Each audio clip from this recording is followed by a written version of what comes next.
ყურადღება. ძვირფასო რადიომსმენელება.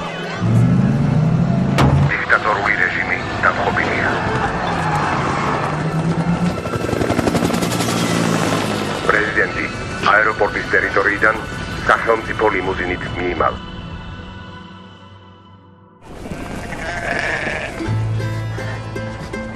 მე არა ვარ პრეზიდენტი.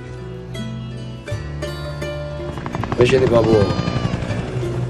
შენ ჩემი შვილი. მარია!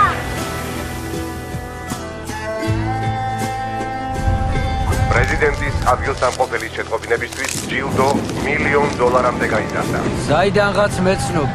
ვინ არიან ჩვენი მტრები?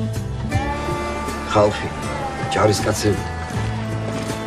სულ ყველა ვინ ჩვენ გარშემოა. გასაგებია? რეგე?